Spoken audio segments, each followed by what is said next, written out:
I don't know. We have a gym where we live right now. Okay. Too, so I've just been using that, and like I don't like with just adding the second kid, and just, like having the whole so 2 under busy. 2, like the dog and stuff. I'm just like, I don't have time. So I just like I take the dog out in the morning for like a mile or two, and then I'll do like another mile or two after I drop her off because that's all she does. She'll make it like a full mile, and then she goes, "No, I'm done," and she'll drag me straight back to the house. She's like, yeah," and I'll drop her off, take the leash off my waist, toss it inside, and then just keep going. But yeah, no, LA Fitness is just not. Yeah, I had to switch to the Nook because LA is like 22 minutes one way. Yeah. And I'm only there for like 30, 40 minutes. Yeah. So, to drive 40 minutes to work out for 40, it's not worth it. It's not worth anything. So Spooky Nook is like 9 minutes down the road. It's triple the price, but it's so worth it from a time. Like buying my time back it's worth it. Well, it's not only that. It's just like, I mean, I can't imagine that there's not plenty of stuff for like your kids to do too. Yeah, well, they're involved in so many sports. Like Kenzie plays lacrosse and Chase plays baseball. Yeah. And he's in a football clinic right now. So like actually through the Nook. So I don't take them with me or anything, but in another year or two, Kenzie will be at the age where like she'll probably come do some weight training or run or whatever. Chase is 11. He's still just like on that cusp. You know what I mean? Like again, in like 2 years, he hasn't like truly started training. Yeah, he'll do some push-ups and sit-ups at home. But every now and then he'll see you doing something and be like, I can do those. Yeah. Yep. Exactly. Yeah, man. That's awesome. Well, dude, welcome. Thank you. Glad you come on. It's good happy to see be you. here, dude. Yeah, it's been a little while. Yeah. Probably like the happy hour we did. Yeah. Was that like January? Was it this year? I thought it was last year. I don't even remember. I'm pretty sure it was this year. I think it was January. Okay. Quite honestly, yeah. But I love it in this little shopping complex. Mad Chef is awesome. Dude, Mad Chef keeps taking over more and more space. You know, the second half of their thing used to be a gym? No. Yeah.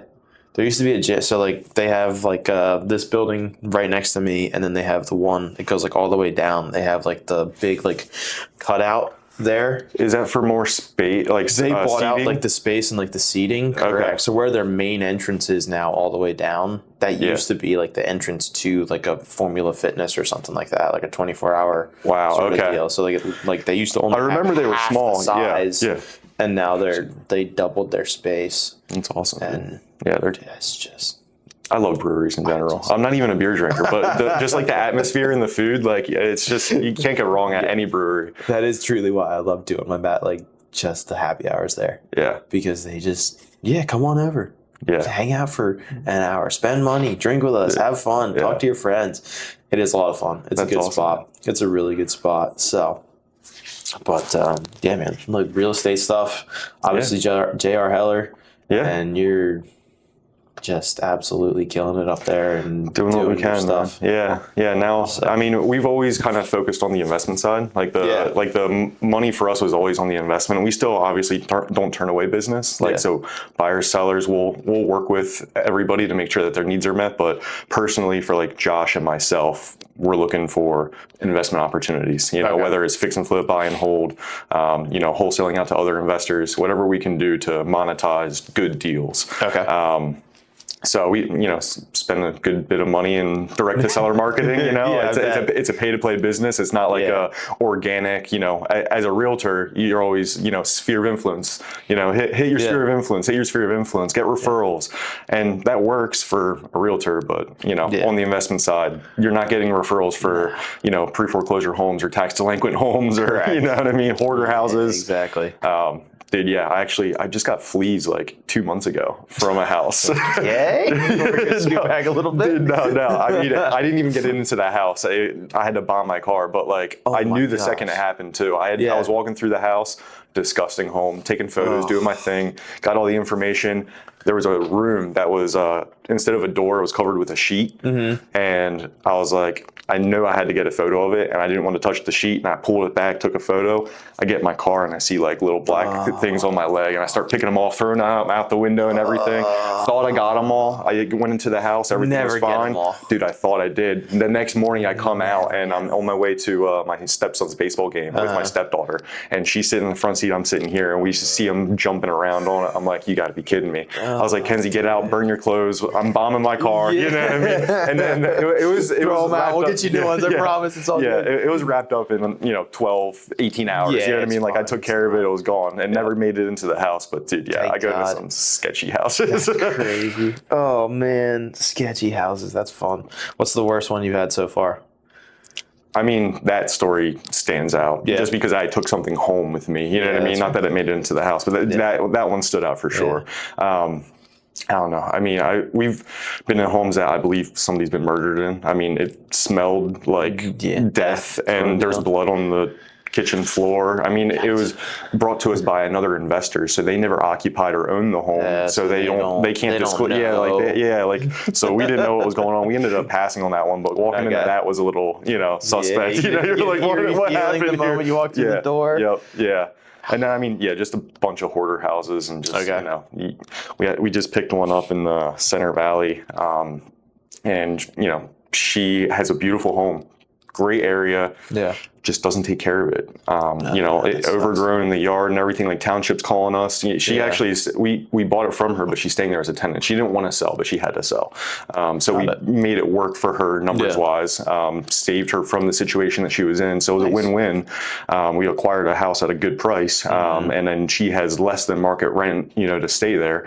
So it's a win all overall, but we have to make sure that the property is kept up. Otherwise, we made a bad investment. So, township's going to take it anyway.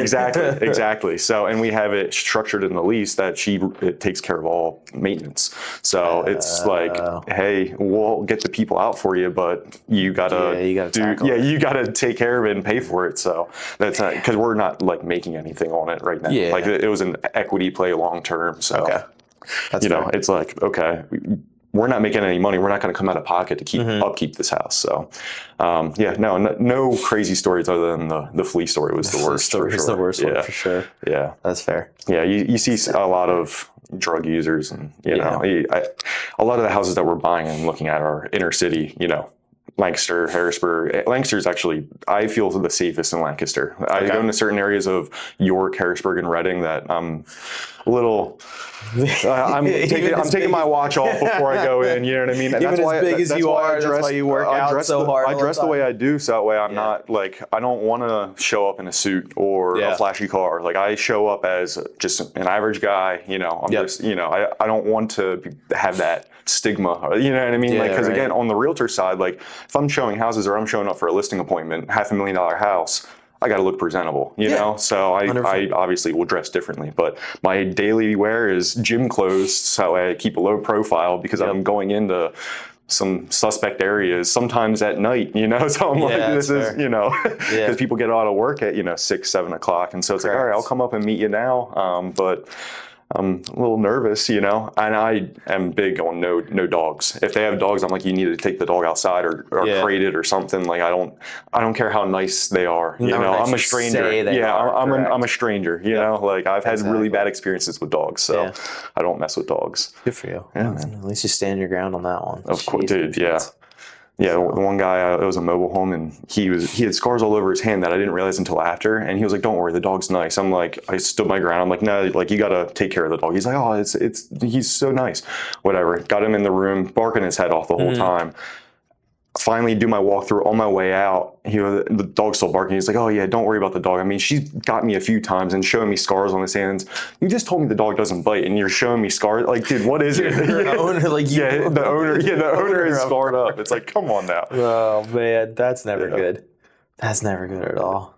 Well, obviously, we're talking about like all this real estate investment stuff, and this is just kind of like a podcast for just business and things. So a lot of people might catch this and not know what we're talking about. So you can quickly explain just kind of like what we are talking about here in terms of like wholesale and brokerage and that sort of thing. Yeah. So, I mean, kind of the structure that we have right now, J.R. Heller, we're based in Ephrata. We're a real estate brokerage. We also are a mortgage brokerage, which I did want to get into that with you. Josh is more so on like the DSCR stuff. He does debt service loans. He does, again, on the investment side, he does not, working buyers, trying to get them pre-approved. Now we do have a couple loan officers on the mortgage side now they work their sphere of influence and do more of the retail side of things is what we call it. But as far as like the structure between Josh and I, we 50-50 everything. We focus on finding off-market deals. We, do our Google and Facebook ads, mailers, the whole nine, basically any way that we can gain traction and get in front of sellers, because the way that we're able to create the good deals is getting in front of the owner, direct to seller, versus somebody else bringing it to us and saying, oh, well, I'll sell this to you, and they're marking it up, you know what I mean? And then we're not getting a true deal on it.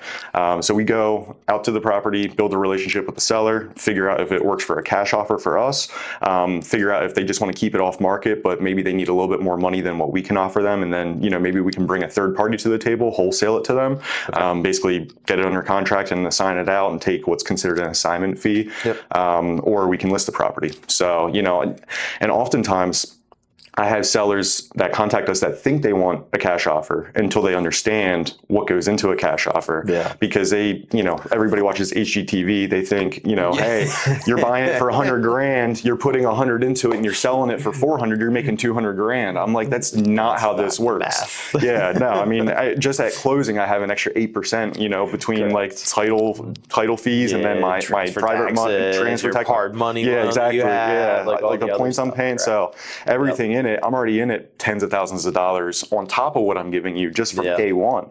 Plus then whatever rehab, and then we have our monthly interest payments, to our private money. So there's just a lot more cost that goes into it. So I actually will underwrite deals in front of sellers to educate them on the process. And they're like, oh, that makes a lot more sense. And I'm like, that's why I'm telling you to list your house. You know what I mean? Like, exactly. Selfishly, I will buy your house. Like if you will give it to me, I will happily sell, buy your house right now. But I think that you should go to the market with it because you're leaving, 50 grand on the table. They think that they want a quick exit, and in some cases that makes the most sense. But it's just a matter of kind of doctoring them and pinpointing what the best case scenario for the client is or the consumer is, and then educating them on the process. Because the amount of calls that we get on a weekly basis of like, hey, I want a cash offer, but their house is worth 380 and they want 400 for it. I'm like, dude, you're not even hitting the market number. The number for the market is 20 grand less than what you want for the house. You think a cash offer is going to be be anywhere near that, correct, I'll give you 250 for it. You know what I mean? Yeah. So it's just, again, about educating them and making sure they understand. Because, again, everybody watches TV. So they're like, oh, you're going to clear 130 grand on this property. I'm like, buddy, I got to put 60 grand into it. I might make 20 if I'm lucky, know?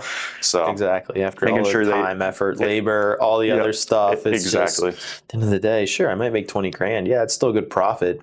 But is it the 130 that they advertise on HGTV? Well, not only that, but then also if you break it down by monthly, like that's a 3 to 6 month exit. Yep. So if we're making 20 grand on 3 months, we're making less than 10 grand a month, and I'm splitting that with my partner. Yeah. So we're making less than 5 grand a month each. Yep. Is that a good profit for the risk involved? Because what if we break even and go upside down on it? You know what I mean? Like we need enough of a barrier there to. I mean, we're an investor. We're here to make money. Yeah. And we're not hiding that. You know what I mean? Like exactly. Like I want it to be worth my time. That's why you underwrite it right in front of them. Exactly. So they know exactly what they're seeing, and you're like, hey, no, you need to hit the market. Yeah. No. So like on a flip deal, we typically won't touch anything unless it's like a 30K profit or more. Okay. And that's with a 3-month turn. You know, like we can get in and out of it in 30 to 45 days, and then it's on the market for 30 to 45 days, and then close in 30 to 45 days. Now, like some of these larger projects, we want more because we're putting, 200 grand. We're completely rebuilding the house. Yep. So obviously there needs to be a larger margin there. But I mean, for a basic, we just picked up a condo on Reading. That's actually where I'm headed after this. As long as we can clear 30 on it, we're good because it's a condo. Exterior maintenance is already taken care of. Yep. All we're doing is the interior cosmetics, new kitchen, new bathroom, new flooring, paint, the basics. If we can clear 30, it makes sense, and she, has a new spouse and moved out and is wanting to start life and just wants it off her plate. And she's like, I would have sold this to you yesterday if you can close yesterday. So we locked it up on Friday and we're closing the 31st. So it'll be a 2-week close, like quick exit for her. She's happy with the number. We're happy with the number. Makes sense for everybody. Yeah. So it's a win-win. Again, it's just a matter of creating that symbiotic win-win and making sure everybody's in the same understanding of like what's going on. Yep. Absolutely. but it is a grind on the like, we were talking before we started about all the driving I'm doing and everything. So that's why we're focused on more portfolio stuff now. Like Josh and I want as many rentals as we can to have that passive income. So that way we're not, killing ourselves every week and every day, driving around, getting told no, people, again, wanting too much money for their house, but not willing to list it. It's like the only way you're hitting that number is if you go to the market with it. Yeah. And then even if I hit that number, you still have commissions and closing costs. Correct. So like you're still going to take, 6% off the top, to be able to sell it. So that's the only way you even get close to the number that you want. So, and with our marketing, we spend, I don't know, 200, 250 a lead. So, I mean, every lead that we're getting in, if we're not monetizing it, it's a grind. So that's why it's like, that's what I mean. Yeah, exactly. So, we need to continue to build out the portfolio side of things. That way, if we have, 10, 20, 30 grand a month coming in guaranteed, then we can ease off the brake a little bit, rather than it's not nearly as concerning as the conversion rate doesn't have to be nearly as high on those leads that are coming in. Correct. You got the and we can also stable, steady income on the other side of that portfolio. That's like, okay, cool. Well, yeah, we're good. We're okay. Things are fine, and we'll keep moving along as far as business goes. And if we have a bad month, it's not going to sink us. Yeah, and we can also dial back the marketing. Like right now, like we have it ramped up as high as we feel comfortable because we want as much exposure and as much opportunity as possible. With having more of that passive income, we can kind of dial that back, and rather than, maybe 1,000 at bats, we can have 500. You know what I mean? Like, we can like dial it. We don't need as many at bats if we're already comfortable financially. Because I'm sure running a business costs money too. You know what I mean? Absolutely. Do you have anybody working with you at this point? Everybody kind of left, right? So we had a guy that was here before. He bounced out and started his own broker shop. He's doing good. Talk to him very regularly right now. And then our sales assistant that was here too, she's on like a little sabbatical at the moment. So it's just me sitting in our little office at the moment. And that helps with overhead, but everything's on you. Correct. Yeah. So it's really nice for the time being. But it is kind of okay, cool. Coming in here every couple of days and, sitting around and like, all right, well, it'd be really nice to have somebody to talk to and hang out with, that sort of thing. So now we are looking to add some more people on so that way we can grow, our business model and run our P&L a little bit. Do you have a lot of overhead bringing anybody else on? No. That's awesome. See, that's our issue. Like we're still trying to get to the point. We've been somewhat of more of a retail brokerage, like a standard real estate brokerage for coming up on 2 years now. I took over as broker of record in September of 23. And that's when we kind of made the adjustment from like being investment only. We were still technically a real estate brokerage, but we weren't doing like traditional real estate, like wholesale. At that time. We didn't really do much traditional. So we've converted that to now. I think we're up to 17 or 18 agents in the office now. And with every agent, costs more. So like we're still working to the point of like even just a break even on our overhead, between the systems that we have in place, the office space, all of it in total. We just want to get to a break even from a agent side of things. Obviously we're positive for like our earnings, but like that's our earnings. I'm looking to like, okay, if we have, Josh has 2 loan officers, I have 17 agents. We want the manpower to at least cover the cost of the business. You know what I mean? Like we don't even need a profit. We just need a break even. We're still coming out of pocket every month, which is not exactly the best business. No, it's not. We're doing well from a sales end of things, but it's trying to find, good help that works hard, and like is continuing to perform. So that way, they're reaping the rewards, and then, we're also being able to cover our costs on our end. Correct. That's the difficult part of business, trying to find that balance. Because we offer the 100% commission splits just for $300 a month, so it's very nominal for an agent. $300 on commission deals. You're making $5-6 grand a check, so it's like you sell 1 or 2 of those a month. Is a no-brainer to spend $300 to have that. But for us, $300 is like a drop in the bucket. So it's like we need 10 people to do that to cover our costs. And, we have like 5 right now, and they're all doing extremely well because of the business model, the structure that they have.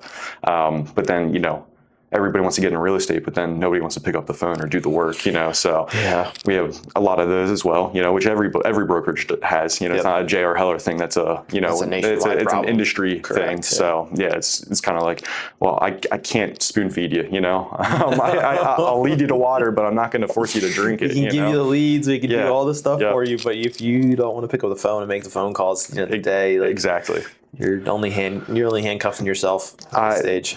Because of our investment stuff, I get a lot of listings out of it because what we can't buy, we offer to list. And if they're open to that, then it's a win-win again.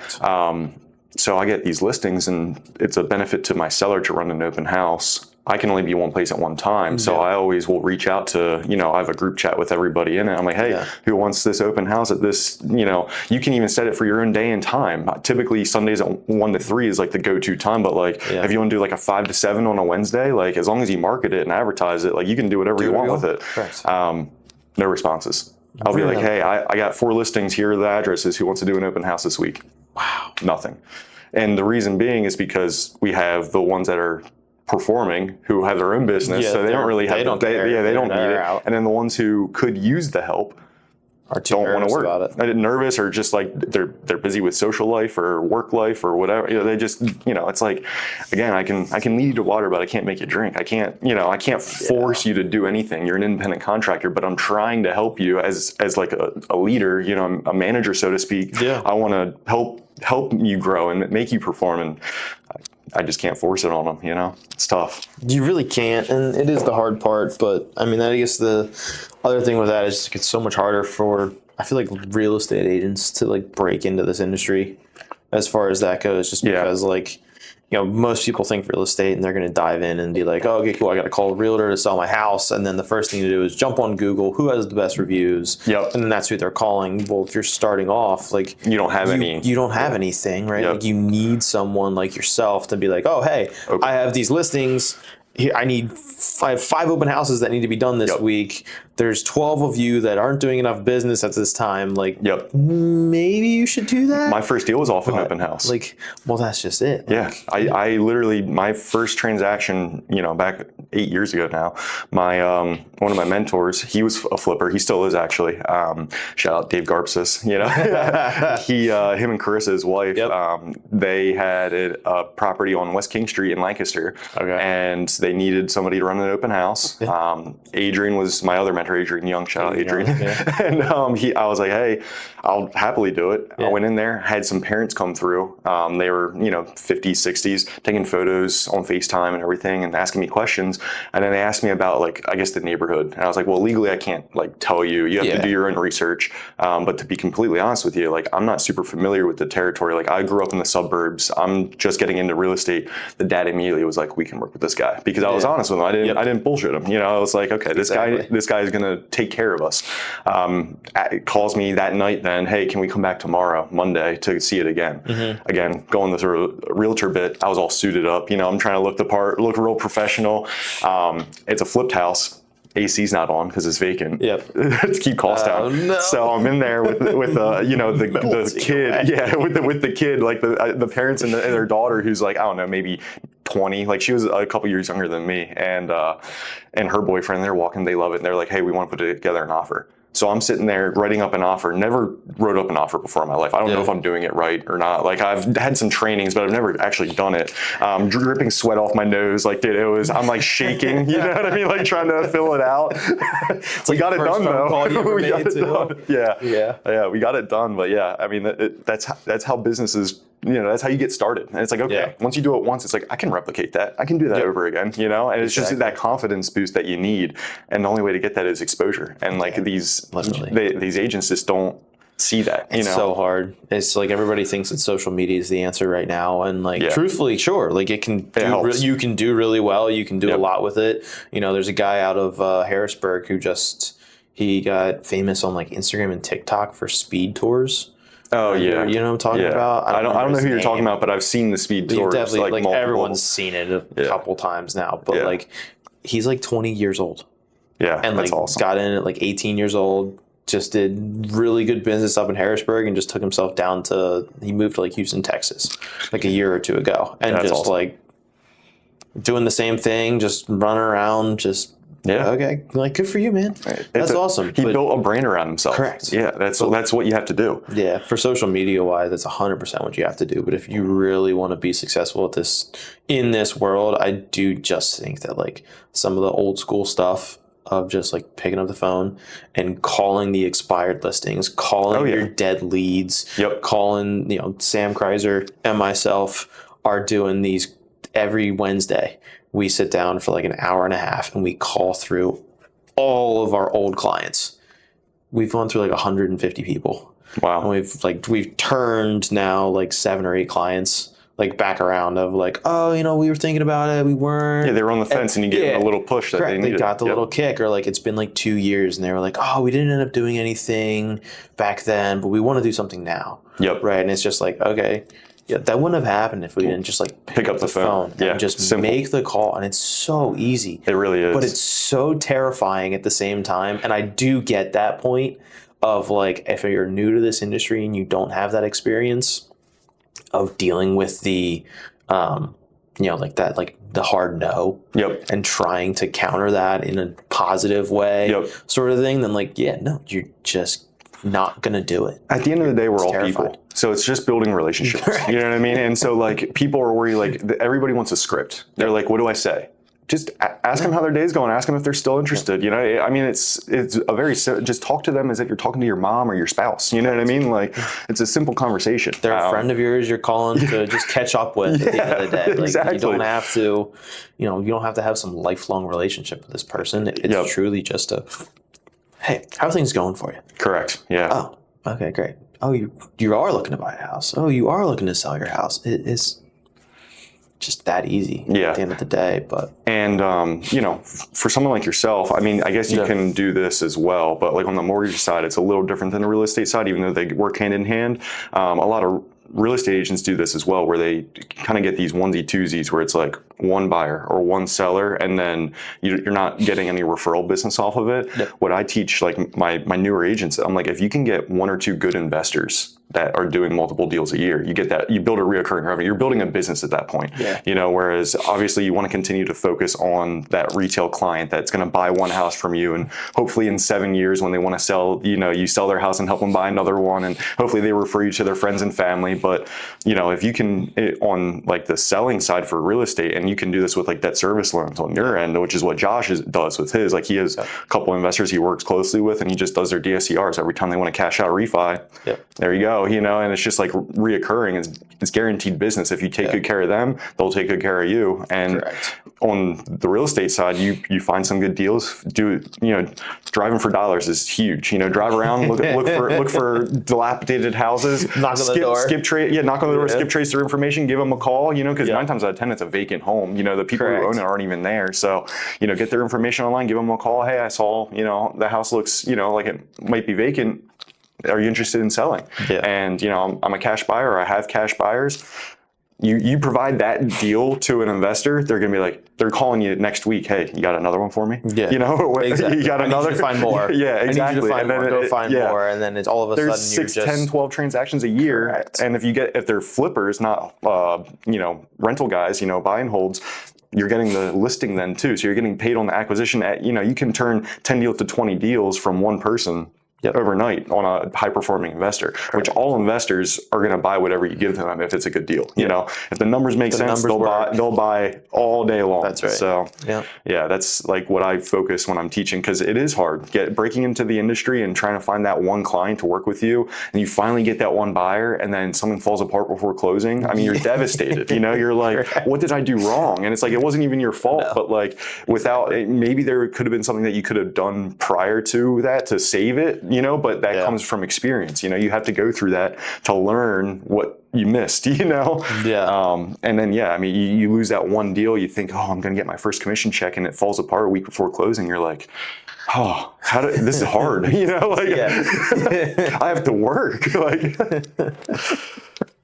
Yes, you do. And it is tough. It really is, but it is the same thing. Our worlds are similar. They collide a lot. really focused on like just like buyer clients personally. Yep. You know, first time home buyers, that sort of thing. Yep. There's so many investors right now, I think, are just like going straight cash or going like DSCR all the time. And I mean, we do them great. In my opinion, I have a couple people that come to me for them now, but it's such a hard thing, especially if they're picky. Yeah. Because they'll be like, oh yeah, I want this and this, and then they'll just walk away. And you're like, okay, what happened? Like, I didn't like the deal anymore.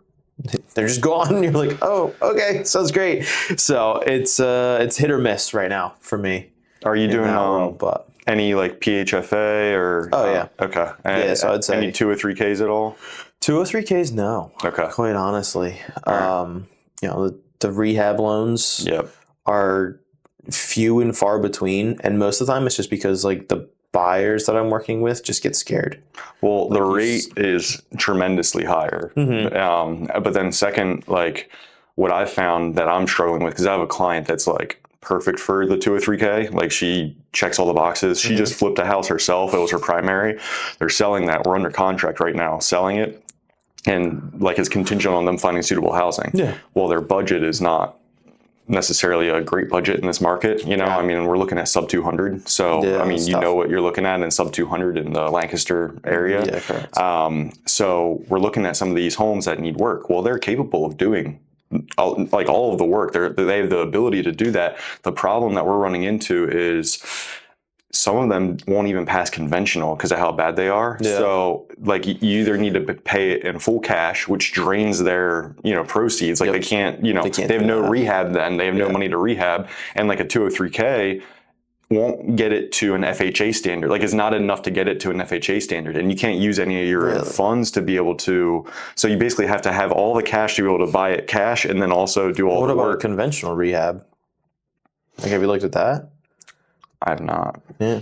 That could be your answer, because then you can still do like all the rehab work and that sort of thing. Well, do you know the limitations on the rehab amount? Is it like 35K, like the 203K? No, it's not. There's no limitation on it. So you can borrow $100,000 if you needed to. Yeah, as long as the house would appraise. Yeah. Yeah. So like as long as they're buying it for $100,000, and once the rehab, all that work is done in the property and the appraisal, correct. As long as the appraisal comes back at least 95-90%, you could flip it into that, and now you can do your renovation and you can keep all that cost. The biggest thing that I've always found is that you can't do the work yourself. No, I know, yeah. Right, and that's the part that a lot of people that like your client, they're okay with that because they would basically do like the bare minimum to get it to a livable, you know what I mean? Like, and then they would do the rest themselves. You know what I mean? They would finish the project themselves, but they would get, make sure the heat's on, make sure you're well and septic. It's living condition. Exactly. Yeah. There's flooring and, but they would do like the walls are not holed and the water runs and the HVAC is all functional. Cool. Yeah. Great. Yeah. We can live that's exactly right. Yeah. That's what they're looking for. And that's why like FHA 203K is like, we're having that battle of like, it's good. I'm glad we're having this conversation. I needed that. No, me too. Me too. I like it. Well, you just had a kid. Yeah, dude. Right? Yeah. Millie, 3 months and change, something like that. Okay. Yeah. April 14th. So whatever that puts us at now. I don't even know what the date is. The 22nd of July, I think, at this stage. Yeah. Yeah, dude. And you just had your 2 under 2, man. Yeah, 2 under 2 for us. So that's been fun. It's been a whirlwind. I'm sure it's been fun. Yeah. But, what are you laughing about? 2 under 2 is crazy. I mean, that's what normal people do, but like I can't. I don't know. I have so my girl's niece I went to school with. Okay. We're really good friends. Like she was a part of the girls group of us growing up. Mm-hmm. My girl's sister's a lot older than her, so the ages are weird in their family.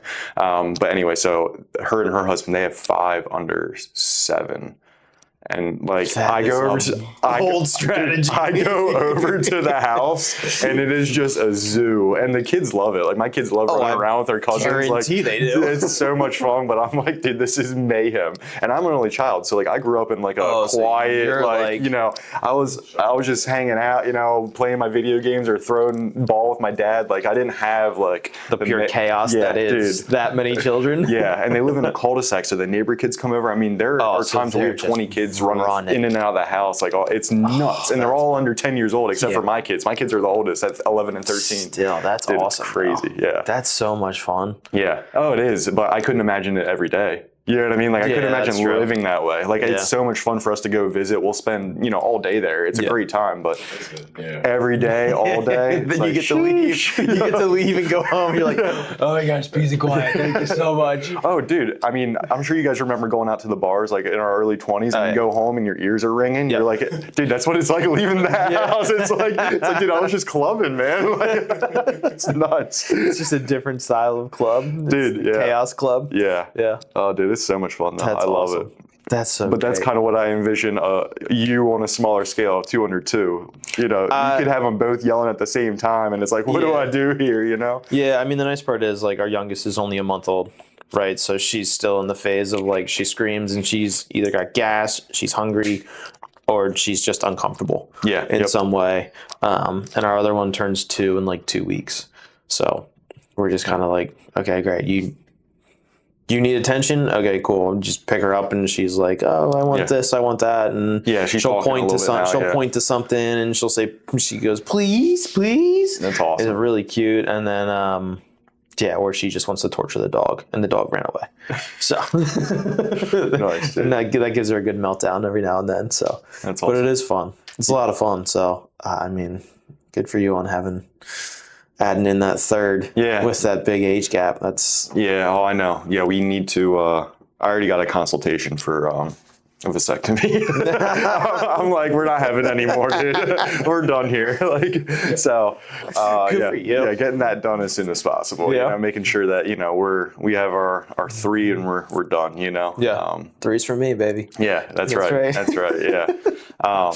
Does your 1-month-old have like a favorite spot? Like, no, okay. Nah, not yet. See, Millie, my 3-month-old, she either wants to be over my shoulder or on Britt's chest. Like, she's either like, it's not even just a hunger thing, but like a comfort thing. Yep. Like, she likes to fall asleep on Britt, or she likes to fall asleep over my shoulder. Those are like if she's fussy and it's like late night or like even midday, and we know she hasn't like napped, like we know she's tired, because we don't really have her on like a schedule per se. It's like whatever. Because we're on the go with the other kids, all the time. So it's kind of like, you just kind of got to sleep wherever you sleep, So if she's like midday and fussy, like, I'll just throw her over my shoulder, and like usually she'll pass out. She'll settle down and fall asleep. That's awesome. That's so nice. No, we're still in like she's trying to figure it out phase. She's falling asleep like during timing time a lot. Okay. So I think that's kind of getting her, nice. To be her favorite spot right now. Yeah, and that's good, because she does good at tummy time, but she doesn't like it. Per se. Like, she's kind of she'll sit there and look around and play a little. We have some stuff, and she's kind of getting to like a little bit more cognitive, where she's like reaching for things, like and like trying to play a little bit, but it's not long until she starts fussing. She's like, I don't want to be laying on my belly anymore. Somebody pick me up. You know what I mean? Like, get me out of here. Get me out of this position. Yeah. Before I cause chaos in your household too. Oh man. So you said on the go all the time with the other two? Yeah. Sports or music? Yeah, lacrosse and baseball. Yeah. Okay. Yeah. You were a lacrosse player, weren't you? Yeah. Kenzie plays lacrosse. It's so much fun. Yeah. I'm sure boys is even more fun because it's more physical, but like girls lacrosse it's so competitive, and like, I love it. I'm on the sidelines yelling, dude. I'm walking up and down like, I'm in it, dude. Oh yeah, I'm in it, dude. Boy. I love it. Jeez. I love it. Are you going to coach them or no? If I can get to the time. Yeah. That's where I actually feel like I've had this conversation with my fiance, Brittany, many times. Like, I feel sorry that I'm not further along, which I shouldn't beat myself up, because I'm doing the right things. And I'm 30. Britt will be 36 in September. She had her kids when she was 22. So I was still in high school when she had her kids. So it's like, I have enough of an age gap where like by the time I'm going to be turning 36, I think things will be different. Mm-hmm. I just feel like bad because now we just had Millie, and I'm going to have enough time that by the time she is going to sports and things like that, I'm going to be able to be more involved because I'm buying back my time. Yep. Like, I'm in the process of buying back my time. And, Kenzie's 13. She's going to be graduated in 5 years. You know what I mean? Like, she's going into 8th grade. Yeah. Chase is 18 months behind her, but they're 2 years in grades. So, I mean, he's going into 6th grade, but still, like, he's only got 6 years left, So it's like, or 7 years. So it's like, for me to try and like get to the point, by the time I'm more flexible in my schedule to be able to commit to something like coaching, they're gonna be adults essentially. Chase might be like sophomore, junior year, but Kenzie will probably be graduated by the time that I'm at a comfortable position where I know that I can commit to a coaching position or something like that, because I would love that. I love to help out, and I'm athletic and competitive. Like I would love to be involved with that, but now I just show up to the games. I make sure that I make sure I clear my schedule for the games. But Britt runs them to practice and everything like that. Like I can help out when I can, but I can't commit to like running them to every practice just because evenings are work time. Exactly. When people get out of work and they're available, want you to come see the house. They want you to meet up and do different stuff. Yeah, that's tough. Yeah, dude. But no, I love watching them play. Yeah. Now Chase is getting fun too because he's in baseball, so it's like it was a little rough there for a few years. It's hard. Yeah, it's a little rough. Yeah. The bumblebee phase, and then they're finally figuring out that they don't all have to crowd around the ball. Yeah. And then they can't hit the ball, and then the pitchers throw too hard. There's always something, and then once they get into like that middle school era, things start to like, okay, cool. The athleticness, I think, really starts to like click. Yeah. And like the sport baseball at least gets more complex. Yeah. No, they're 12U, and so now they're in tournaments, and there's pitches being thrown, like strikes being thrown. It's like these kids know what they're doing at this point, and like they have some baseball IQ. Like there's been multiple double plays that I've seen. Like it's getting fun now. But 2 years ago it was pretty rough. I was like, he might need to find another sport. Overall, it's been great though. Yeah, dude. Good.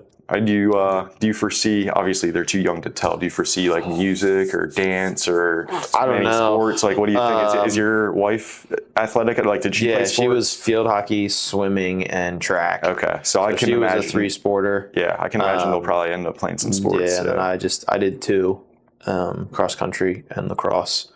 And then I played in college too. And then she didn't play in college at all. But so I think our older one, Will Sutton, she'll probably end up doing something. She's going to do something.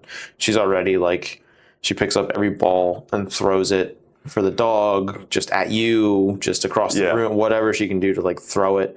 At the end of the day, she started. Awesome. We have little plastic golf clubs. Yeah. So now one of her favorite things is just smacking the ball. She doesn't do it the right way, right? It's both sides of the club, it's that sort of deal. But she does it. So it's like, all right, great. My father-in-law, he's like, oh, she's already so lanky. She's gonna stripe the ball. Yeah. Oh no. Great. So once that's exactly right. So I'm like, oh great. So 4 years old, we're gonna have to get golf clubs and lessons and a country club membership. Sounds great. Yeah, 100%. Oh no, I'm so mad. Yeah. I'm so sorry, wife. Oh no. That's exactly. I said the second Millie starts walking, I'm putting a set of golf clubs in her hand, right away. She will be a golfer, regardless of whatever else she does. She will golf. You know what I mean? Oh, absolutely. It's so much fun. It is. I don't know. We'll see. It is a lot of fun to watch her try to figure stuff out too. Yeah, that's awesome. Just how do I do this? And then she figured out how to throw the ball by herself, just watching the other kids that are in the neighborhood and her cousin and stuff. And then the golf clubs are just so wild. That's awesome. So, but yeah, she'll definitely do something. That's whether it's sports or otherwise, we'll see. So, but awesome, really. Yeah. Well, I appreciate it, man. Thanks for coming on. Of course, thanks for having me. It's been a lot of fun. It's great. Logan Chappel, J.R. Heller. Give them where they can find you, and what you're looking for right now in terms of either business or just relationship wise from people. Yeah, I mean, I'm always down to have a good conversation. Love hanging out with Nick. Love hanging out with whomever. Take calls. We can sit down for coffee, grab a drink, hit a happy hour. Just give me a call if you want to talk about real estate, talk about life. My number is 717-475-7129. Give me a shout. Love it. Good seeing you guys. Thanks, sir. Thank you, Nick.